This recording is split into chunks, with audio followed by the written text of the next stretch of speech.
जी नमस्कार दोस्तों, मैं परमार केपी कैंपस के यूट्यूब चैनल पर आपका हार्दिक स्वागत करता हूं। वैसे तो आप रोज़ाना क्लास ले ही रहे हैं और विद्यार्थियों का बहुत सारा प्यार हमें मिल रहा है। बहुत खुशियां होती हैं जब हम आप लोगों को पढ़ाते हैं और आप लोग रेस्पॉन्स देते हैं। बहुत अच्छा महसूस हो रहा है बेटा ऑनलाइन पढ़ाने में आप लोगों के साथ। दोस्तों, मैं आपसे सिर्फ इतना ही कहना चाहूँगा कि आप लोग इस क्लास को शेयर ज़रूर करें पर डे। आप शेयर करोगे तो अपन सर और बेहतरीन मैटर पढ़ाएंगे आपको। ये पूरा वादा है कि आप एक बार टॉपिक पढ़ने के बाद किसी भी ऑथर की कोई सी भी बुक का कोई सा भी सवाल आपके सामने रख लेना, सवाल का आंसर तुरंत ही लगेगा। ये गारंटी है अपनी। ठीक है भाई। तो कल अपन लास्ट टाइम पे जो पढ़ रहे थे, आपको ध्यान होगा अपन मुख गुहा में भाई साहब जी पढ़ चुके थे काफ़ी सारी चीज़ों को, और लास्ट समय पे आपने सर भोजन के पाचन की प्रक्रिया को समझाया था। और भोजन के पाचन की प्रक्रिया को समझाने के लिए मैंने आपसे कहा था कि भोजन के पाचन की प्रक्रिया में सर मुख गुहा वाला जो पार्ट था, मुख गुहा के अंतर्गत आपने बेटा पहला भाग दांत पढ़ा था सर। दांत के बाद आपने दूसरा भाग पढ़ा था जिसका नाम था सर जीभ, और जीभ के मैंने आपको चारों स्वाद समझाए थे। ठीक है भाई। इसके बाद में आपने एक पार्ट और पढ़ा था और मुख गुहा में पहला पाचन का चरण पढ़ा था जो एक एंजाइम के द्वारा संपन्न हुआ था जिसका नाम था सर टाइलिन। टाइलिन को मैंने आपको एमाइलेज नाम भी दिया था। एक एंजाइम और होता है बेटा जिसको आपने डाइस्टेज बोला था, वो भी आपकी पाचन क्रिया में क्या लेता है सर, भाग। तो मैं आप सभी लोगों को बेटा ज़्यादा कुछ न कहते हुए अगली कड़ी के रूप में मैं अगला अंग पढ़ाने जा रहा हूं, और अगले अंग का नाम है ग्रसनी। में एक बार आपकी लाइव चेक कर लेता हूं कितने बच्चे आ गए। बहुत बहुत बढ़िया।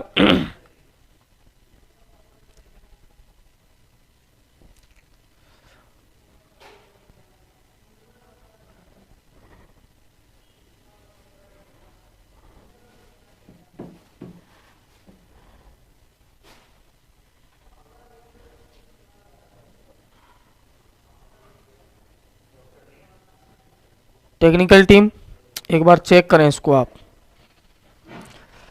हाँ जी सर, अपन अगला टॉपिक जो पढ़ने जा रहे हैं बेटा ध्यान देना। आपका जो अगला टॉपिक है सर, इसको अपन एक नाम दे रहे हैं और नाम दे रहे हैं बेटा ग्रसनी। ठीक है भाई। मज़ा नहीं आया अभी, तुमको एक सेकंड बेटा, मैं इसको चेंज करूंगा एक बार, है ना। मज़ा नहीं आया, थोड़ा सा मुझे एक पॉइंट बढ़ा लेने दो।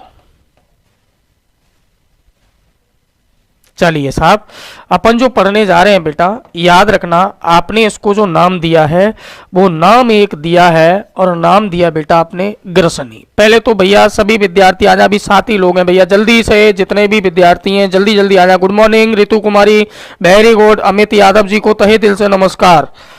और मैं परमार, है ना, याद होगा आपको। पिंकी कुमारी गुड मॉर्निंग बेटा, very good. Manoj Kumar ji good morning मेरे भैया। अमित यादव आ गए, बोहो बहुत बढ़िया, आपका स्वागत है हमारे दरमियान। क्या गजब, अब टी शर्ट गुरुजी ने पहनाई है, गजब क्या है इसमें। मनोज कुमार कह रहा गजब सर। अरे बेटा टी शर्ट गुरुजी ने पहनाई, टेंशन मत लो आप 1% पे। अच्छा भैया जी इधर विकास Rawat ji very good, good morning भैया।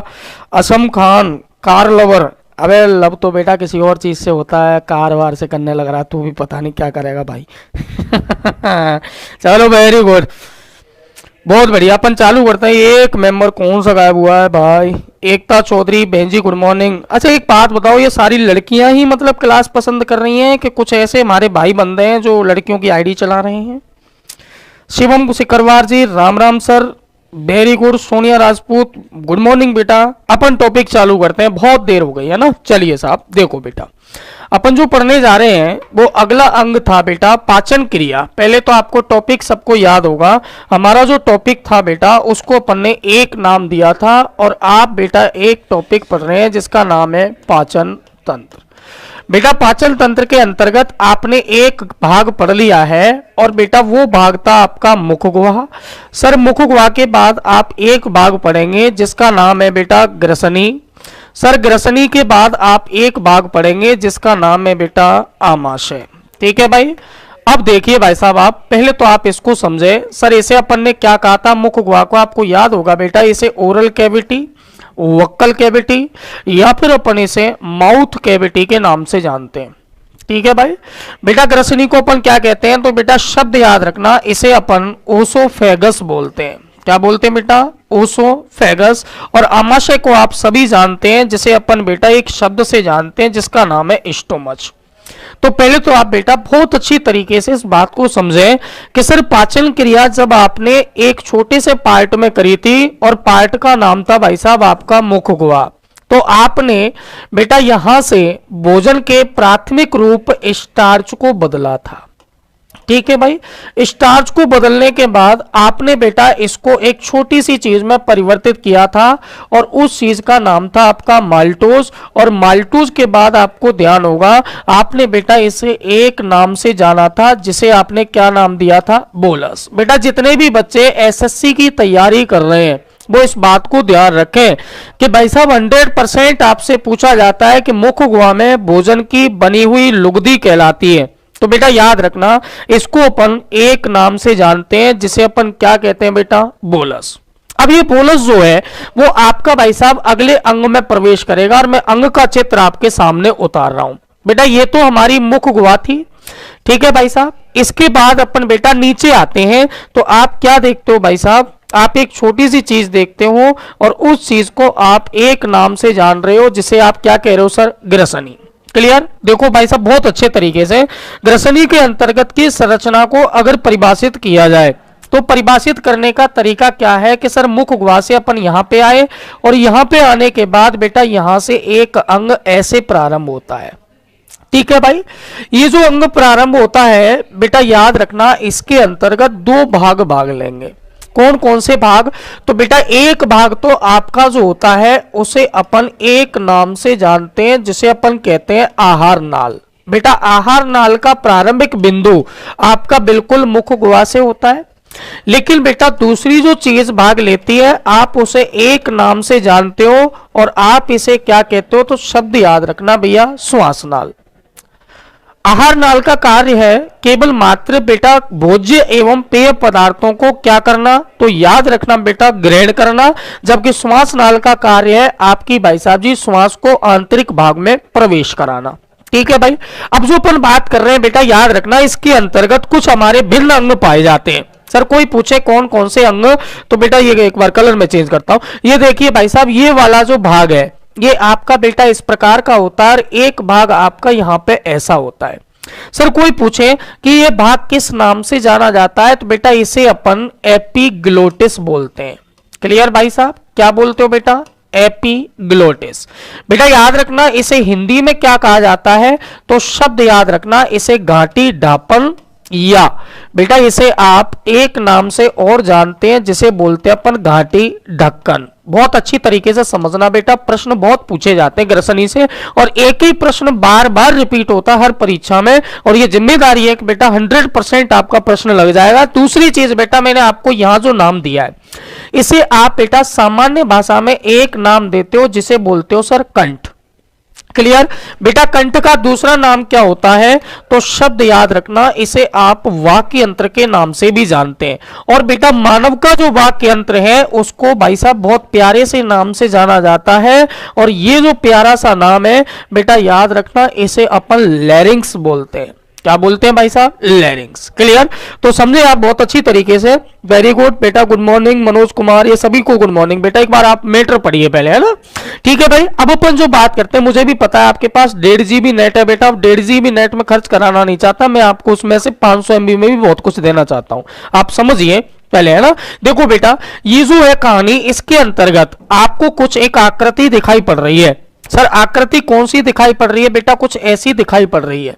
क्लियर भाई साहब, इस आकृति के अंतर्गत आप क्या देख रहे हैं, ये अंग्रेजी के अक्षर सी के समान है और सी आकार की बेटा इसके अंतर्गत क्या पाई जाती है, तो शब्द याद रखना वलय पाई जाती है, और वलय को बेटा अपन एक नाम से जानते हैं जिसे बोलते हैं पर रिंग्स।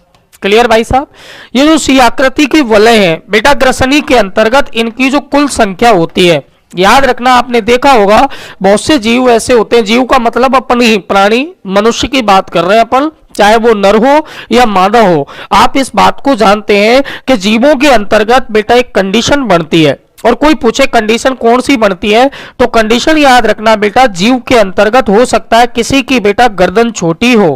क्लियर, और बेटा किसी की गर्दन जो है वो कैसी हो, तो बेटा शब्द याद रखना कैसी होगी, जल्दी बताओ, लंबी।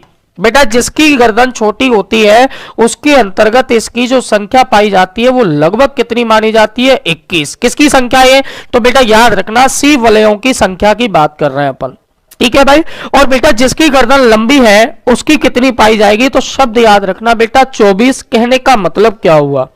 कहने का मतलब यह हुआ कि आपके पास टोटल अगर कोई पूछ ले कि सर ये सी वलयन जो पाए जाते हैं इनकी कुल संख्या कितनी पाई जाएगी, तो बेटा याद रखना 21 से लेकर के कितनी पाई जाती है आपकी? 24। क्या आप मेरी बात को समझ पाए हैं? अगर आप मेरी बात को समझ पाए हैं तो एक बात बताओ बेटा, आप ग्रसनी के अंतर्गत कौन सा रूप लेकर के जा रहे थे? बोलस। क्लियर? ये बोलस आपका जो है बेटा ये प्रवेश करेगा और प्रवेश करेगा आपकी ग्रसनी में, और ग्रसनी के अंतर्गत कौन सी नाल वाले भाग में प्रवेश करेगा? तो बेटा शब्द याद रखना, इसे आप एक नाम से जानोगे जिसे क्या कहोगे? आहार नाल। पहली चीज तो आप याद रखना बेटा, आहार नाल का जो प्रमुख बिंदु है या प्रारंभिक स्थान है वो आपकी एक छोटी सी चीज कहलाती है जिसका नाम है बेटा मुख गुहा।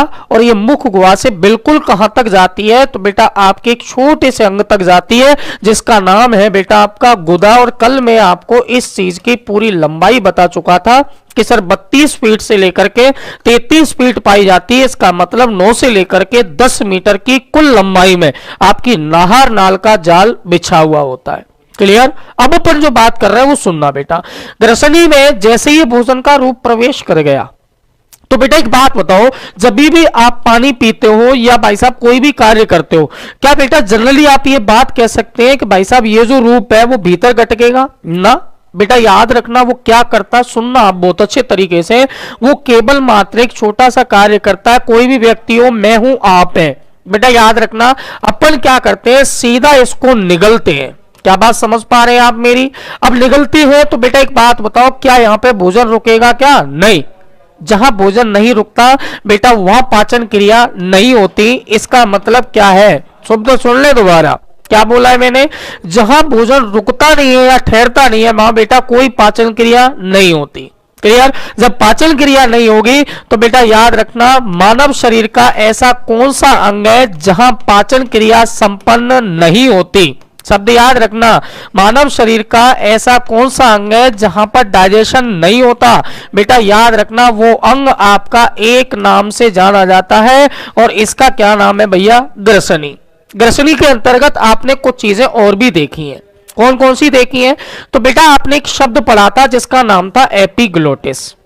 बहुत अच्छे तरीके से समझे एपिग्लोटिस का कार्य क्या होता है। तो एपिग्लोटिस का कार्य बेटा केवल मात्र इतना सा होता है कि आपकी श्वास नाल और दूसरी बेटा याद रखना आहार नाल, इन दोनों नालों के अंतर्गत अंतर स्पष्ट करता है। जब आप किसी भोज्य पदार्थ या पेय पदार्थ को ग्रहण कर रहे हैं तो उस समय ये बेटा आपकी श्वास नाल को बंद रखेगा, और जब आप बेटा श्वास नाल को भाई साहब श्वास का प्रयोग कर रहे हैं तो उस समय कौन सी नाल को बंद रखेगा? आहार नाल। क्लियर? आप चाहो तो एग्जाम्पल लेकर के कर सकते हो इसको पूरा। आप अपने मुंह में थोड़ी सी लार लाइए और बेटा साथ में आप श्वास भी लीजिए। क्या आप इस क्रिया को संपन्न कर पा रहे हैं? नहीं, एक साथ दोनों संपन्न नहीं होती। इसका मतलब बेटा उन्हें अलग अलग संपन्न कराने का कार्य कौन करता है? तो वो आपका एक महाराज है जिसका क्या नाम है? एपिग्लोटिस। क्लियर भाई साहब? अब अपन जो बात करते हैं सुनना आप बहुत अच्छे तरीके से, ठीक है? पाचन का बेटा क्या कह रहे हो? पाचन का क्या बेटा, मैं कतईन एक एक चीज को देख लूंगा, तू घबरा मत। क्लास के बारे में क्या बताएं भैया जी? रसिया हब लवर सर क्लास डेली हो रही है बेटा, 10 बजे से क्लास होती है आपकी। आप 1% टेंशन ना लें, कतई रेगुलर चलेगी क्लास। 10:15 पे आप लाइव आ जाइए। 10:15 पे पर डे आपको मैटर यहीं से मिलेगा, और चैप्टर पूरा होते ही बेटा उन प्रश्नों की बौछार करवाएंगे जो प्रश्न आपको जिंदगी भर देखने में भी मिले होंगे और नहीं भी मिले होंगे। आप देखना, पहली बार लाइव आए और आपको बताएंगे कि सर लाइव में होता क्या है। टेंशन नहीं, 1% बेटा है ना। गजेंद्र जी बिल्कुल गुड मॉर्निंग। आप सभी लोग जुड़ते रहिए और दोस्तों को शेयर करते रहिए। मजा नहीं आ रहा बेटा, है ना? थोड़ा सा क्या अच्छे से बच्चे होने चाहिए। अब इतना बड़ा हमारा कैंपस है, केपी कैंपस सर, उसके अलावा हमारे भी कांटेक्ट है, सारी चीजें। तो जितने बच्चे ज्यादा से ज्यादा जुड़ेंगे मैं वादा करता हूं भाई साहब आपको एक नंबर बढ़ाऊंगा। ठीक है, वादा है आपसे, एक नंबर पढ़ाऊंगा, तहे दिल से पढ़ाऊंगा, ठीक है ना, घबराना मत, पूरा कोर्स कराऊंगा, एक एक पॉइंट पढ़ाऊंगा, आप टेंशन ना लें। और विज्ञान की एक एक झिल्ली में घुसा के तुमको बेटा श्वसन न दे करके तुरंत कतईयन खत्म करूंगा, घबराओ मत आप, है ना। एक बार आप आ जाओ। हाँ सर, कोशिश कर रहे हैं अच्छा पढ़ाने की, बाकी तो देखते हैं भैया क्या होता है। ठीक है भाई, आप देखो इधर बेटा, मैंने क्या बताया था कि इन बलयनों की संख्या 21 से 24 थी, और अपन बात कर रहे थे यहां पे ये जो एपिग्लोटिस है वो क्या करवाता है। तो बेटा मैंने आपको कहा था कि सर ये श्वासनाल और आहार नाल में विभेद उत्पन्न करता है। लेकिन बेटा एक पॉइंट आप याद रखना, गलती से सर ऐसा भी तो हो सकता है कि सर श्वास नाल भी खुली रह गई और आहार नाल भी खुली रह गई। तो बेटा याद रखना, ऐसे समय पर जैसे आप कई बार पानी पीते हैं, क्लियर, कोल्ड ड्रिंक पीते हैं, या बहुत सारे शराबी शराब पीते हैं, या कोई अन्य कारक यूज में लेते हैं, तो आप क्या देखते हो भाई साहब कि जैसे ही उसके लिए गटका है तुरंत उसको फंदा लगता है। सर फंदे के पीछे रीजन क्या है? तो फंदे के पीछे बेटा रीजन याद रखना, आप क्या देखते हो कि भाई साहब ये जो एपिग्लोटिस है ये खुला रह जाए, तो आपका जो बेटा आहार था या पेय पदार्थ था वो आपकी श्वास नाल में प्रवेश कर जाता है, और श्वसन क्रिया को बेटा ये क्या करता है, तो शब्द याद रखना, श्वसन क्रिया को प्रभावित करता है, जिसके कारण आपको एक बहुत शानदार सी चीज लगती है, और इसे अपन क्या कहते हैं बेटो? फंदा। तो एक छोटी सी चीज और बता दूं बेटा मैं आपको, आप लोग जानते हैं, बहुत से लोग मुझसे पूछते हैं ऑफलाइन क्लासेस के अंदर कि सर एक बात बताओ, ये फंदा लगाए, हमने बात मान ली, तो सर फांसी का क्या रीजन है? तो फांसी बेटा याद रखना, आपका जो कंठ है वो एक छोटी सी उपास्थि से जुड़ा होता है, और उस उपास्थि का जो नाम है बेटा इसे अपन हाइलेन उपास्थि बोलते हैं। कौन सी बोलते हैं भाई साहब? हाइलेन। याद रखना बेटा, जिस समय आदमी फांसी लगाता है तो हाइलेन उपास्थि के दो टुकड़े हो जाते हैं, जिसके कारण श्वास नाल में मिलने वाला जो म्यूकस प्रकृति का द्रव है वो बेटा श्वास नाल के दोनों भागों को पैक कर लेता है, जिसके कारण आपकी श्वसन क्रिया अनियंत्रित हो जाती है। कहने का मतलब आप ऑक्सीजन और कार्बन डाइऑक्साइड का आदान प्रदान नहीं कर पाते। ठीक, तो बेटा सुनना आप अच्छी तरीके से। एक बात बताओ, क्या आपकी ग्रसनी में कोई पाचन क्रिया हुई है? नहीं हुई। ये इंपॉर्टेंट फैक्ट याद रखना, ग्रसनी में कोई पाचन क्रिया संपन्न नहीं होती, और जब ग्रसनी में कोई पाचन क्रिया संपन्न नहीं होगी तो बेटा ये भोजन का जो रूप था प्राथमिक, क्या नाम था इसका? बोलस। ये बोलस ज्यों की त्यों आपकी एक छोटी सी चीज में प्रवेश करता है, और उस छोटी सी चीज का नाम क्या है? तो नाम याद रखना बेटा, उसे अपन एक नाम से जानते हैं जिसे आमाशय बोलते हैं। क्या बोलते हैं भाई साहब? आमाशय। क्लियर? मैं आपसे बात कर रहा हूं सर एक छोटी सी चीज की, और छोटी सी चीज को जो मैंने आपको नाम दिया है बेटा, शब्द याद रखना, इसे आप बोलोगे आमाशय, या फिर बेटा इंग्लिश मीडियम वाले बच्चे याद रखना, इसे अपन स्टोमच कहते हैं। क्लियर भाई साहब? पहले तो बेटा आप आमाशय की संरचना को देखें। भाई साहब मैंने क्या कहा था, ये आपकी बेटा ग्रसनी, ठीक है भाई, खत्म हो गई। भाई साहब याद रखना, यहां से एक इस प्रकार का अंग आता है। सर कोई पूछे कहां से, तो बेटा याद रखना यहां से एक इस प्रकार का अंग आता है, और ये जो अंग है आपका बेटा इसे अपन आमाशय बोलते हैं। क्या बोलते हैं भाई साहब? आमाशय। क्लियर? बेटा यहां से एक अगला अंग चालू होता है आपका, जिसकी आकृति अंग्रेजी के अक्षर सी के समान मानी जाती है। ठीक है भाई? सर कोई पूछेगा आमाशय के बारे में आप क्या कहना चाहते हो, तो बेटा आमाशय में आपने दो छिद्र देखे हैं सर, एक तो ये वाला भाग और एक बेटा ये वाला भाग। ये जो दोनों छिद्र हैं भाई साहब याद रखना, इन्हें अपन अलग अलग नामों से जानते हैं। सर कोई पूछे कि ये कौन सा छिद्र है, तो बेटा याद रखना इसे अपन फंडिक बाल्व बोलते हैं। शब्द याद रखना बेटा, इंग्लिश वर्ड ही है। क्लियर? कौन सा बाल्व बोलते हैं बेटा? फंडिक। सर ये वाला जो बाल्व है इसे क्या बोला जाता है, तो शब्द याद रखना बेटा, इसे अपन एक नाम से जानते हैं, जिसे अपन कौन सा बाल्व कहते हैं, तो शब्द याद रखना बेटा, इसे आप गैस्ट्रिक बाल्व बोलोगे। चित्र को समझे बेटा बहुत अच्छे तरीके से, है ना, बहुत अच्छे तरीके से समझे बेटा, ठीक है ना। केमिस्ट्री भी होगी भैया, सब चीज होगी, आप टेंशन मत करो। फिजिक्स की क्लास अगर आपको पढ़नी है तो फिजिक्स की क्लास भैया 12 बजे से एयरफोर्स एक्स ग्रुप की चलेगी, आप टेंशन ना लेना, आ जाओ आप एक बार। भाई साहब आपके पास क्या चीज है, तो बेटा सुनिए, एक तो मैंने आपको बाल्व बताया, और बाल्व का नाम दिया मैंने आपको, कौन सा बाल्व दिया बेटा? फंडिक। और दूसरा जो दिया है वो मैंने आपको गैस्ट्रिक बाल्व दिया है। अब देखो ये फंडिक गैस्ट्रिक क्यों कहा अपन ने, क्योंकि बेटा याद रखना आप आमाशय की संरचना को 3 भागों में विभाजित करते हैं। कितने भागों में विभाजित करते हैं? 3। बेटा ये जो भाग है आपका, ये भाग आपका एक नाम से कहलाता है, और इसे आप बेटा फंडिक भाग कहते हैं। कौन सा भाग कहते हैं जल्दी बताओ? फंडिक। क्लियर। ये जो भाग है बेटा, इसे आप क्या कहते हो, तो शब्द याद रखना, इसे आप गैस्ट्रिक भाग कहते हैं। इन भागों के आधार पर ही हमने बेटा इन बालमों को नाम दिया है। क्लियर बेटा, ये तो आपका फंडिक भाग हो गया, ये आपका गैस्ट्रिक भाग हो गया। अब अपन जो बात कर रहे हैं वो सुनना भाई साहब, आपके पास संरचनात्मक आधार पर बेटा ये जो मध्य भाग है, इस मध्य भाग के अंतर्गत कुछ ऐसी संरचना पाई जाती है। ठीक है भाई साहब, ये जो संरचना है बेटा, इसे अपन एक नाम से जानते हैं, जिसे अपन कहते हैं बेटा रोजी। क्या नाम देते हो, जल्दी बताओ, रोजी। क्लियर। रोजी का मतलब है बेटा कि हमारे पास ये एक नुकीली संरचना है जो भोजन के पाचन की क्रिया को संपन्न करने का क्या करती है, कार्य। लेकिन बेटा सुनना आप, इस आमाशय का जो आंतरिक भाग है भाई साहब, देखो चित्र थोड़ा छोटा पड़ सकता है लेकिन समझना आप, है ना। ये जो आंतरिक भाग की जो परत है बेटा, आप जो देख रहे हैं, ये परत भाई साहब कौन सी चीज की बनी होती है, तो बेटा याद रखना, ये परत आपकी एक झिल्ली की बनी होती है। और ये झिल्ली कौन सी कहलाती है, तो आप शब्द जानते हो बेटा, इसे अपन श्लेष्म आवरण बोलते हैं। कौन सा आवरण बोलते हैं भाई साहब, श्लेष्म। क्लियर बेटा। इसके बाद अपन बात करते हैं क्या हुआ सर, तो बेटा याद रखना, इसके अंतर्गत बहुत सारे भाग अलग अलग आएंगे। सर अलग अलग में कौन कौन सा, तो बेटा आप ध्यान दें बहुत अच्छे तरीके से। एक भाग आपका ये वाला था, एक भाग आपका ये वाला था, और एक भाग आपका ये वाला था। इन तीनों भागों के अंतर्गत बेटा 3 प्रकार की कोशिकाएं पाई जाती है। कोई पूछे कौन कौन सी, तो पहली कोशिका आपकी बेटा गोबलेट पाई जाती है। ठीक है भाई। सर गोबलेट के अलावा कौन सी है, तो बेटा एक कोशिका आपकी जो पाई जाती है उसे अपन एक नाम से जानते हैं, जिसे पेप्टाइड कहते हैं। क्लियर। और पेप्टाइड के अलावा बेटा याद रखना, एक कोशिका पाई जाती है आपकी, इसे अपन कौन सी बोलते हैं, तो शब्द याद रखना बेटा, ऑक्सीटिक कोशिका। क्लियर। कहने का मतलब क्या हुआ कि आमाशय के भीतरी भाग में बेटा ये तीनों प्रकार की कोशिकाएं पाई जाएंगी। एक तो आपकी बेटा गोबलेट, दूसरी आपकी पेप्टाइड, और तीसरी आपकी कौन सी कोशिका, तो शब्द याद रखना बेटा, ऑक्सीटिक कोशिका। क्लियर भाई साहब। अब अपन जो बात कर रहे हैं वो किसकी कर रहे हैं, सुनना आप बहुत अच्छे तरीके से। आप जो पढ़ना चाह रहे हैं वो क्या पढ़ना चाह रहे हैं कि सर इसमें पाचन क्रिया को संपन्न कौन कराता है और कैसे पाचन क्रिया संपन्न होती है, तो बेटा बहुत अच्छे तरीके से समझना आप। मैंने आपको पहले स्टोमच कहा है बेटा, स्टोमच एक पर्सनल अंग है, तो विज्ञान के अंतर्गत इसका कहीं ना कहीं आप क्या करवाओगे, बोलो, अध्ययन।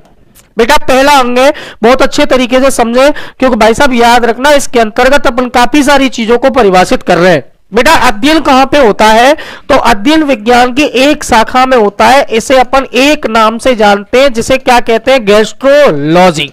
क्लियर। तो आप जानते हो बेटा अध्ययनकर्ता भी कुछ कहलाएगा। सर अध्ययनकर्ता क्या कहलाता है, तो शब्द याद रखना बेटा, इसे आप गैस्ट्रोलॉजिस्ट के नाम से जानते हो। क्लियर भाई साहब। अब अपन जो बात कर रहे हैं सुनना आप बहुत अच्छे तरीके से। सर क्या क्या है इसके अंतर्गत, तो बेटा पहला बिंदु तो मैंने आपको बताया कि जो आमाशय है, सर आमाशय भाई साहब इसका अध्ययन विज्ञान की एक शाखा में करोगे, और वो शाखा आपकी क्या कहलाएगी, तो शब्द याद रखना बेटा, गैस्ट्रोलॉजी। क्लियर। अब अपन बात जो कर रहे हैं सुनना आप, बेटा अध्ययन करता है इसका गैस्ट्रोलॉजिस्ट हो गया। तो एक बात बताओ बेटा, मानव शरीर में इसकी क्या पाई जाती है, स्थिति। बेटा याद रखना, ये जो अंग है मानव शरीर में बाईं ओर पाया जाता है, जिसकी आकृति अंग्रेजी के अक्षर किससे तुलना की जाती है, तो शब्द याद रखना बेटा, आकृति इसकी कौन सी अंग्रेजी का अक्षर, जे।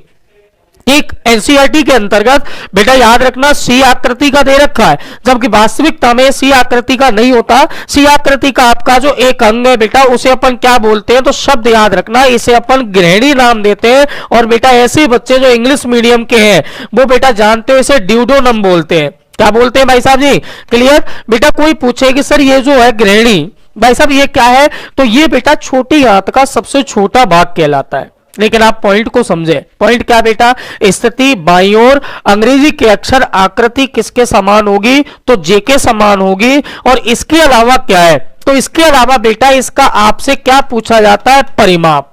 परिमाप कितना होता है, तो बेटा याद रखना 25 से लेकर के कितने सेंटीमीटर, तो 30 सेंटीमीटर परिमाप का एक अंग है, जो बेटा आपकी पाचन क्रिया में क्या लेता है, भाग।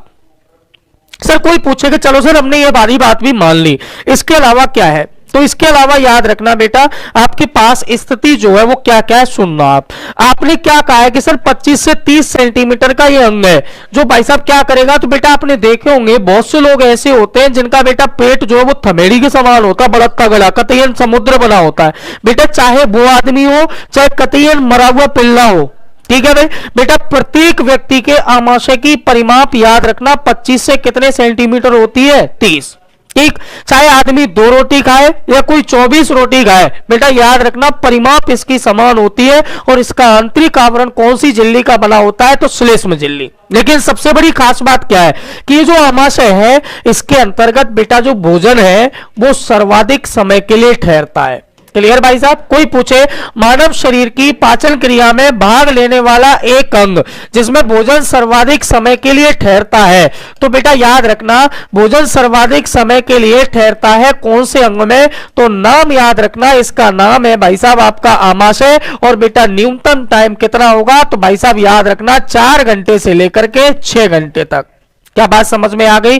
आपकी एनसीईआरटी 3 से 4 घंटे कहती है, कंपटीशन 4 से 6 घंटे मानता है, परंतु आपको एक कॉमन याद रखना है कि सर कितने से कितने घंटे, तो बेटा याद रखना 4 से लेकर के 5 घंटे तक आपका जो भोजन है वो आपके आमाशय में ठहरता है। क्या बात समझ गए आप मेरी। तो चलिए सर आगे अपन बात करते हैं क्या क्या कहानी है इसकी आमाशय की। तो आमाशय की कहानी में बेटा आप याद रखना, क्या याद रखना कि सर ये जो आमाशय है इसके बारे में आप और क्या समझाना चाहते हो। तो बेटा याद रखना ये जो आमाशय है इसके आंतरिक भाग में आपने बेटा कुछ चीजें देखी होंगी।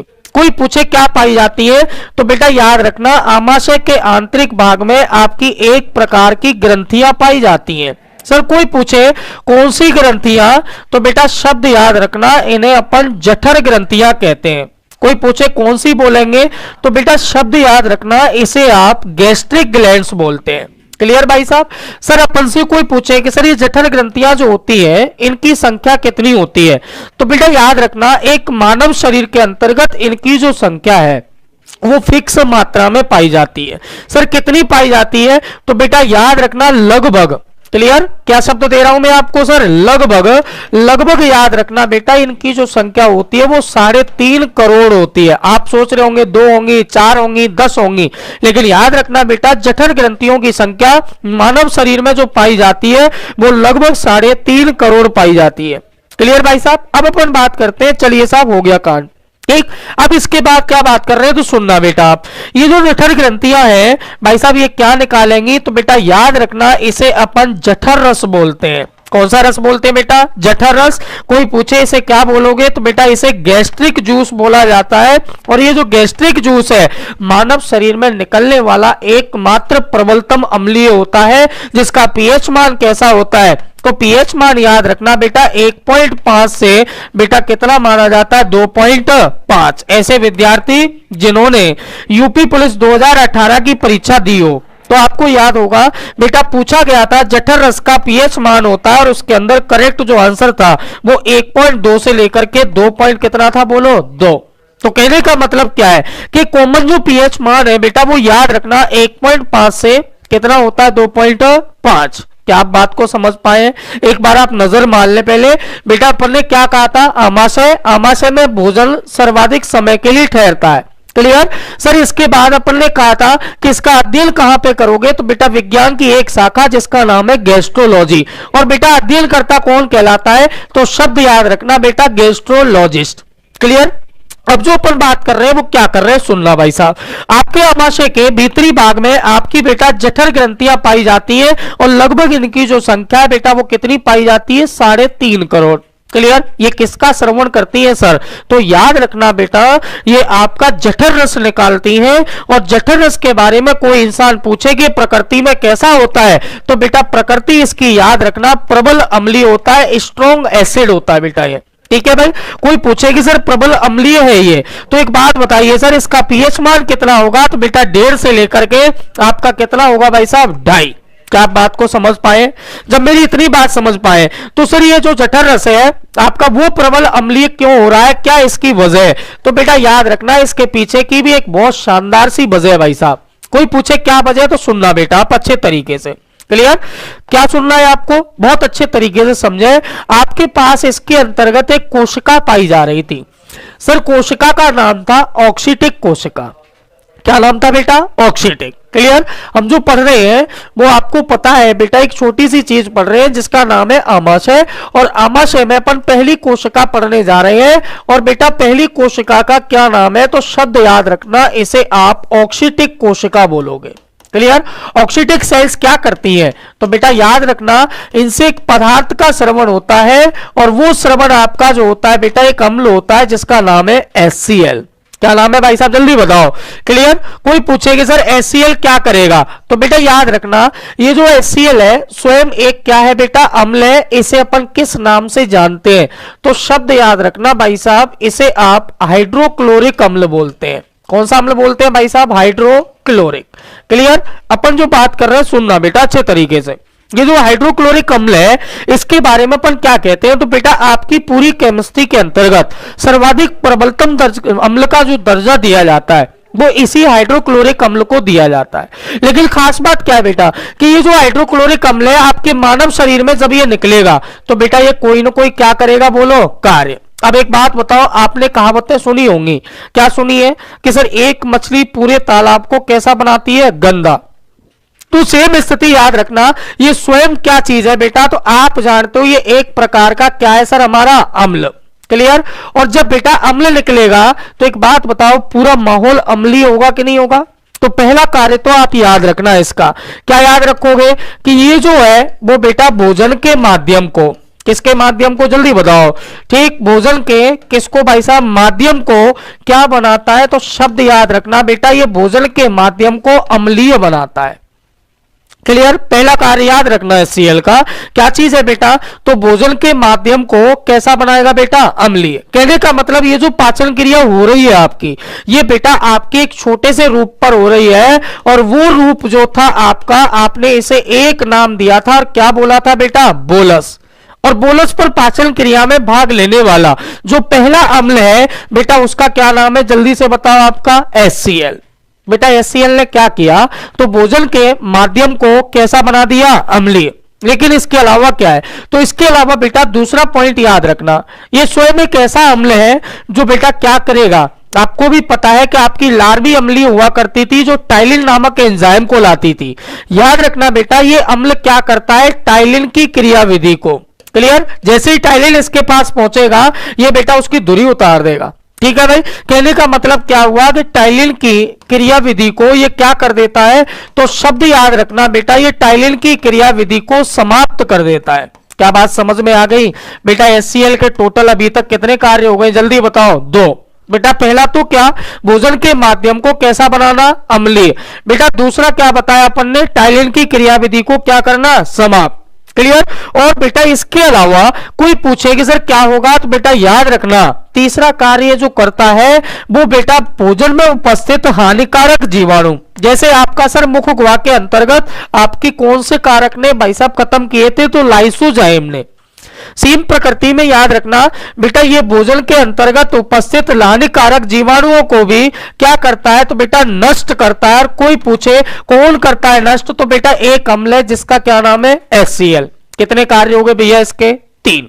ठीक, अभी तक आपने जो पढ़ा है सर उसके अंतर्गत अपन ने क्या क्या कहा था कि सर ये भोजन के माध्यम को कैसा बनाएगा? अम्लीय। दूसरा पढ़ा था बेटा ये टाइलिन की क्रियाविधि को क्या करता है? समाप्त। और तीसरा बेटा हानिकारक जीवाणुओं को क्या कर देता है? तो शब्द याद रखना भाई साहब, हानिकारक जीवाणुओं को ये नष्ट कर देता है। क्या बात समझ में आ गई आपके? तो बेटा कुछ बातें आपकी समझ में और भी आ रही हैं। हाँ जी भाई साहब। टीपी जाट, नमस्कार भैया। रसिया हब अलवर, वाह बेटा बहुत अच्छा। आप लोग क्या है भाई साहब बराबर जवाब दे रहे हैं। वेरी गुड बेटा, मान गया मैं तुमको, तुम पढ़ते हो इसका मतलब। मैं तो अभी तक भ्रम में था कि शायद आप पढ़ते ही नहीं हो। Very good very good very good. Gajendra Sen, Raveena Kumari, हाँ जी मनोज कुमार जी बहुत बढ़िया बहुत बढ़िया। हाँ मैं देख रहा हूँ आपको, बिल्कुल देख रहा हूँ, कोई दिक्कत वाली बात नहीं है। 1 मिनट दिया आपको, फटाफट से करो, फिर मैं आगे की कहानी। हाँ मैं साइड में हो जाता हूँ बेटा, एक बार स्क्रीनशॉट भी लेना चाहो तो ले लेना, फिर एक लाइन और पढ़ा लेने दो, फिर उसके बाद लेना। देखो रुको भाई साहब, सुनना बेटा, आप समझना अच्छी तरीके से। जो आपकी बेटा कहानी है वो आगे की सुनना आप। क्या सुनना भाई साहब, आपका पहला कार्य बेटा भोजन के माध्यम को अम्लीय बनाना हो गया, दूसरा कार्य बेटा टाइलिन की क्रियाविधि को समाप्त करना हो गया। तो तुमने कुछ देखा होगा, है ना, ये एग्जाम्पल थोड़ा सा बढ़िया सा है, समझना आप, है ना। तुमने क्या देखा है कि जब बेटा फोकट में नहीं होता आ जाए तो दुनिया जीमने पहुंच जाती है। बोलो आया ना, होता है कि नहीं होता? अरे बोलो आया ना, बोल रहे हो ना। तो बेटा एक बात बताओ, जैसे ही आप जीमने पहुंचते हो, मान लो फ्री का सौदा 2-4 दिन खा लो आप, कोई दिक्कत वाली बात नहीं है। लेकिन अगर मान लो तुम ज्यादा खाओगे तो 2-4 दिन बाद कुछ भीतर से कुछ खबरें आती हैं, कभी खट्टी खबर, कभी बेटा मीठी खबर। वो कभी ये खट्टी खबर और मीठी खबर का कारण क्या है? तो बेटा खट्टी खबर मीठी खबर का मतलब है कि भाई साहब आपका जो आमाशय का माहौल है वो कैसा हो जाता है बेटा? अम्लीय। ये अम्लीय क्यों हुआ उसको आप याद रखना। ये अम्लीय इसलिए हुआ क्योंकि आपके पास बेटा एक तो अम्ल था जिसका नाम था HCl, प्लस बेटा आप तले हुए भोजन का सेवन करते हैं। बोलो हाँ या ना। और तले हुए भोजन का सेवन करते हैं तो आप जानते हो बेटा उसके अंतर्गत संतृप्त वसी अम्ल भी होते हैं और असंतृप्त भी होते हैं। जो असंतृप्त वसी अम्ल है वो तो बेटा आपके लिए लाभदायक होता है, लेकिन जो भाई साहब आपका कैसा है, तो बेटा संतृप्त वसी अम्ल है वो हमेशा बेटा आपके लिए कैसा माना जाता है? हानिकारक। क्लियर? तो एक बात बताओ बेटा, इधर से तो ये HCl मिल गया और इधर से बेटा आपके कौन मिलेंगे? तो शब्द याद रखना बेटा, वसी अम्ल। एक बात बताओ, मैं दूध में पानी डालता ही चला जाऊं, डालता ही चले जाऊं, तो एक समय ऐसा आएगा कि बेटा दूध अपना अस्तित्व तो खत्म कर देगा और भाई साहब पानी अपना अस्तित्व तो दिखाना क्या कर देगा? प्रारंभ।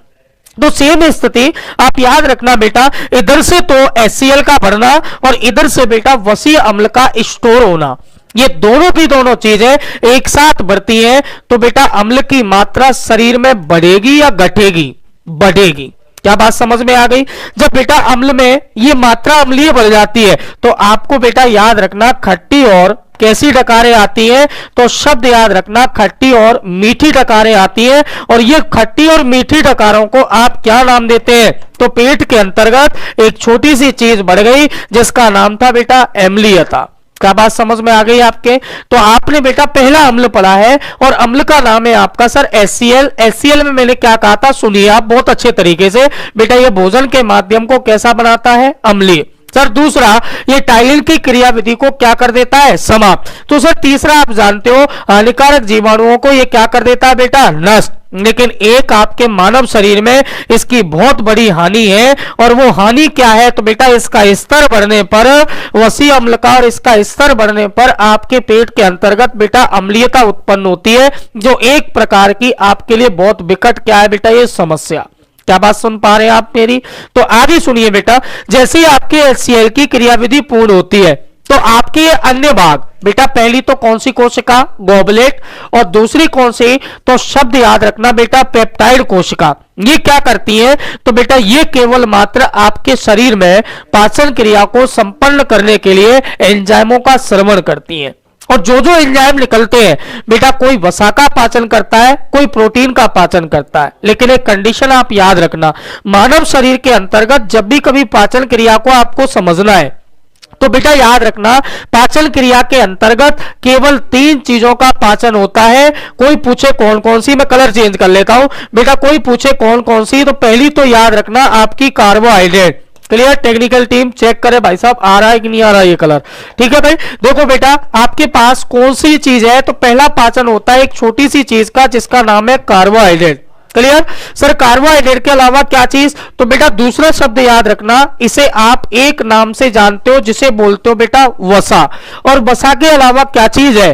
तो बेटा वसा के अलावा आपके पास एक छोटी सी चीज है जिसका क्या नाम है? तो शब्द याद रखना बेटा प्रोटीन। कहने का मतलब क्या हुआ कि आपके संपूर्ण पाचन के अंतर्गत इन 3 चीजों का पाचन होता है। लेकिन सर कोई पूछे किसका पाचन नहीं होता? तो बेटा याद रखना आपके खनिज लवणों का कोई पाचन नहीं होता। क्लियर? खनिज के अलावा किसका नहीं होता? तो बेटा याद रखना जल का कोई पाचन नहीं होता। जैसा जाता है बेटा वैसे के वैसे कहा जाता है? बोलो बाहर। तो कोई पूछ ले कि सर कौन कौन सी चीज का पाचन होगा, तो शब्द याद रखना बेटा, पहला तो आपका कार्बोहाइड्रेट, दूसरा कौन बेटा? वसा, और तीसरा कौन होगा? प्रोटीन। बाकी बेटा याद रखना आपके पास अगर कोई पूछे कि सर विटामिन का पाचन होता है कि नहीं होता, तो बेटा याद रखना विटामिन की भी कोई पाचन क्रिया संपन्न नहीं होती। क्लियर भाई साहब। ना ही बेटा कोई खनिज की पाचन क्रिया संपन्न होती है, लेकिन तीन ही कारक ऐसे हैं जो पाचन क्रिया में भाग लेकर के अपने कॉम्प्लेक्स कंपाउंड को बेटा सिंपल कंपाउंड में तोड़ने का क्या करते हैं, कार्य। और कोई पूछे कौन कौन से, तो बेटा एक तो आपका कार्बोहाइड्रेट, दूसरा आपका वसा, और तीसरा आपका कौन है, तो बेटा शब्द याद रखना, प्रोटीन। क्या आप मेरी भावनाओं को समझ पा रहे हैं? क्या आप मुझे सुन भी पा रहे हैं? यस, तो बहुत बहुत बढ़िया बेटा। अगर कोई भी दिक्कत आ रही हो तो बेटा आप पूछने के भी हकदार है। कोई प्रश्न आपको अगर इनसे संबंधित पूछना है तो आप तुरंत कमेंट कीजिए, मैं तुरंत की तुरंत आपका डाउट क्लियर कर देता हूं। है कोई प्रश्न?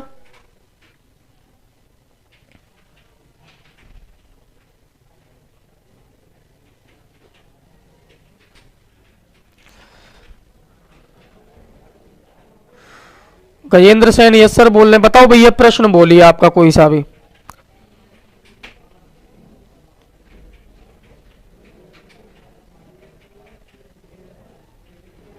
रितु कुमारी बोल रही है सर ऑब्जेक्टिव क्वेश्चन भी कराना। बहन जी मैं आपको जिम्मेदारी लेता हूं, एक बार आप थ्योरी का टॉपिक पढ़ लीजिए, आपको बहुत बेहतरीन प्रश्नों की श्रृंखला मिलेगी। और बेटा बेहतरीन प्रश्नों में कम से कम मैं 100 प्रश्न कराऊंगा, चाहे चैप्टर में 3 दिन और लग जाए। आप टेंशन खत्म कीजिए इसकी, बेटा ये मेरा काम है, आप 1% टेंशन ना लें, आपको 1 नंबर पढ़ाएंगे।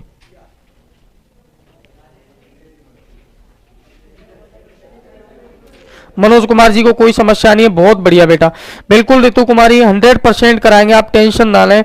सोनिया राजपूत बिल्कुल बिल्कुल। टीपी ऑफलाइन टेस्ट चल रहे हैं क्या बेटा? इस सैटरडे तो नहीं, अगले सैटरडे आप आ जाना, कोचिंग के प्लेटफॉर्म पे आप बात कर लेना, आपके ऑफलाइन टेस्ट भी रेगुलर चल रहे हैं। स्टोमच की दीवार को HCl से कौन बचाता है? बेटा ये प्रश्न आपका आया है, मैंने आपको एक लाल कलर में चीज दिखाई है, आप जरा ध्यान दीजिए। बेटा ये आपका आवरण है, और ये आवरण कौन सा है बेटा? श्लेष्म आवरण। बेटा HCl स्वयं तो अम्लीय होता है, ठीक है भाई, समझना बेटा अच्छे तरीके से। HCl स्वयं तो बेटा याद रखना आपका अम्लीय होता है, ठीक है भाई। बाकी बेटा बचा हुआ जो है, बेटा जो भाग होता है बचा हुआ, बेटा वो आपका श्लेष्म झिल्ली का होता है। श्लेष्म झिल्ली प्रकृति में आपकी कैसी मानी जाती है? तो बेटा याद रखना आपकी क्षारीय मानी जाती है। क्लियर? और बेटा इधर से आपका HCl है जो कैसा बेटा? अम्लीय है। जब इन दोनों की क्रिया आप कराएंगे तो आप जानते हो अम्ल प्लस क्षार की क्रिया से कारक जो बनता है वो बेटा उदासीन बनता है। तो कहने का मतलब क्या हो गया? आपके पास ये कारक प्रभावित कर रहा था, बेटा ये वाला कारक आपकी चीज को बचाने का कार्य करेगा। ठीक है भाई साहब?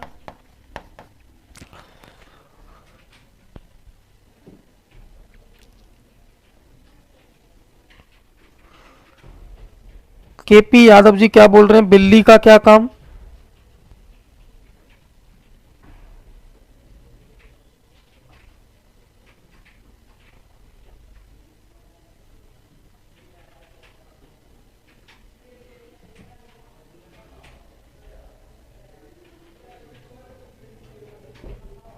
प्रश्न को बेटा सही से पूछे, बिल्ली का क्या काम है? समझ में नहीं आया। बिल्ली की पाचन क्रिया देखनी है या क्या देखना है? बेटा बिल्ली की आंत के अंतर्गत एक इकोलाई नामक बैक्टीरिया पाया जाता है जो पाचन क्रिया में भाग लेता है। दूसरी चीज बेटा याद रखना, काम तो बिल्ली का बेटा क्या? चूहों को मानते अपन, बाकी घर में पाल लो तो बेटा तुम्हारे घर में बराबर लेटरिन भी करेगी, कौन टेंशन ले रहे हो तुम? हाँ काम तो यही है बिल्ली का, और क्या काम है? बिल्ली का क्या काम है? अगर पाचन संबंधी कोई बात है तो आप पूछ सकते हैं।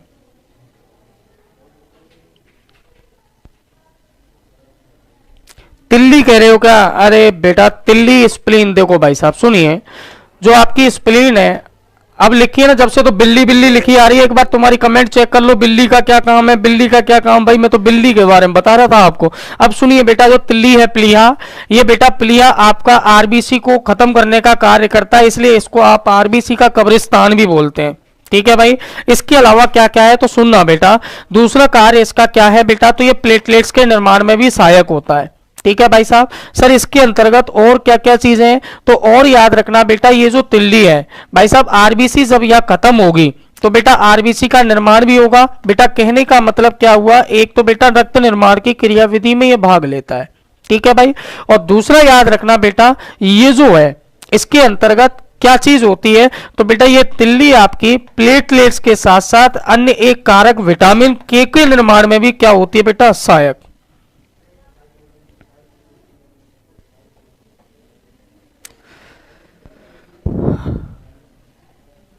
गजेंद्र सेन जी बोल रहे हैं हमारी बड़ी आंत में भी होता है ई कोलाई। जी सर, आपकी बड़ी आंत में ई कोलाई होता था और एक छोटी सी जगह पर होता था जिसका नाम था सर अपेंडिक्स, जो बड़ी आंत के कोलोन भाग में जुड़ा होता है। पहले आदि मानव हमारे तुम्हारे पूर्वज बेटा घास का सेवन किया करते थे। ये ई कोलाई और आपका जो अपेंडिक्स अंग था बेटा, याद रखना, ये छोटी सी चीज का पाचन करता था जिसका नाम था सेलुलोज शर्करा। और सेलुलोज शर्करा बेटा आप जानते हो प्रकृति में पाई जाने वाली एकमात्र शर्करा है जो कार्बनिक यौगिक मानी जाती है, जिसकी प्राप्ति हरी घास से होती है। आज की डेट में बेटा आदिमानव की जगह पे हम तो घास नहीं खाते, और हम घास नहीं खाते तो बेटा इसका पाचन भी संभव नहीं है। यही कारण है कि आपका जो अपेंडिक्स है बेटा वो एक प्रकार का अवशेषी अंग भी माना जाता है।